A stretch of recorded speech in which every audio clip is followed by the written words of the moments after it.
What's up guys, gua Santo Dragster. Kali ini gua akan ngebahas tentang film-film horor 3D-nya Thailand. Salah satunya yang berjudul 3AM atau yang mengusung tema jam 3 pagi.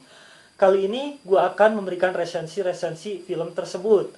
Namun sebelumnya saya mohon kepada kalian para YouTuber yang baik dan budiman untuk melakukan vote di like, comment, share, and subscribe di channelnya Santo Entertainment agar gua semakin bersemangat untuk memberikan konten-konten yang menarik lainnya. Oke, langsung saja ke tema pembahasan kali ini. Check it out. Karya sutradara Park Yan-non. Kali ini Thailand menyuguhkan kembali kemampuan horornya dalam dunia perfilman. 3M mengusung 3 cerita yang berbeda di dalam satu film yang mengambil inti cerita jam 3 pagi. Kisah pertama berjudul Rambut Palsu. Berkisah tentang keluarga yang memiliki usaha rambut palsu, memiliki 2 orang anak perempuan yang menjaga toko tersebut. Sang adik yang rajin mengurus toko, sedangkan sang kakak yang nakal dan suka berpesta minuman keras dengan teman-temannya. Suatu ketika ada seorang wanita yang menjual rambut ke toko mereka. Sang adik menerimanya, dan seperti biasa dia proses untuk menjadi rambut palsu. Namun kejanggalan terhadap rambut itu mulai terasa. Teror hantu wanita mulai menyerang mereka. Cerita kedua berjudul Pengantin Mayat Wanita atau Jenazah Pengantin. Berkisah tentang sepasang pengantin yang gagal menikah akibat kecelakaan maut sehingga merenggut nyawa mereka, Mike dan Cherry. Namun jasad mereka tetap ditempatkan di rumah yang seharusnya menjadi rumah mereka setelah menikah. Suster yang merawat mayat mereka berdua mencari orang untuk menjaga rumah dan merawat pengantin mayat tersebut. Akhirnya seorang pemuda siap untuk mengambil pekerjaan tersebut. Teror hantu dari mayat pun mulai menyerang pemuda tersebut.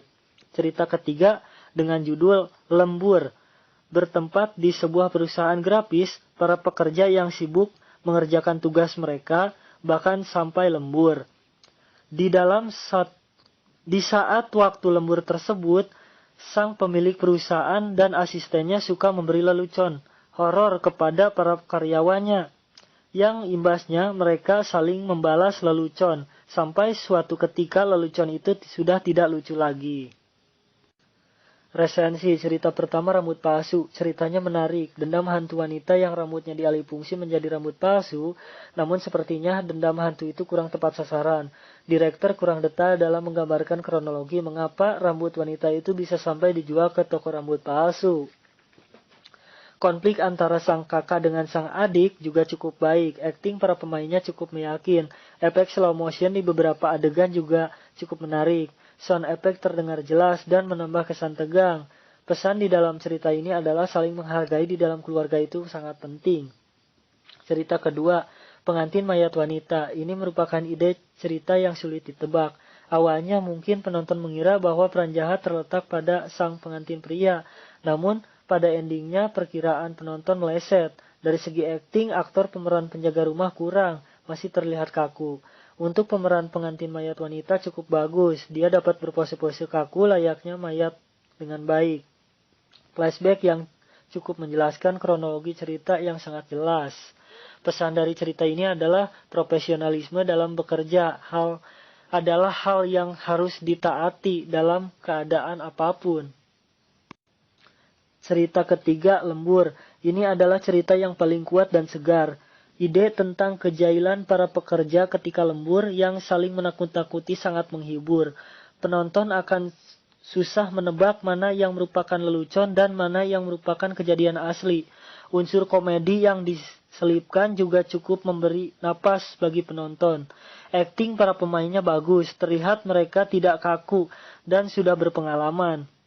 Pesan dari cerita ini adalah, walaupun lelucon itu sangat menyenangkan, tetapi kita harus berlaku sewajarnya saja, jangan sampai berlebihan, yang mengakibatkan kerugian bagi diri sendiri maupun orang lain.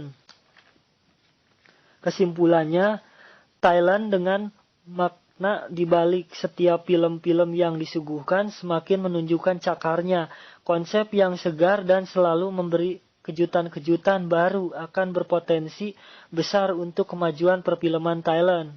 Santo Dragster.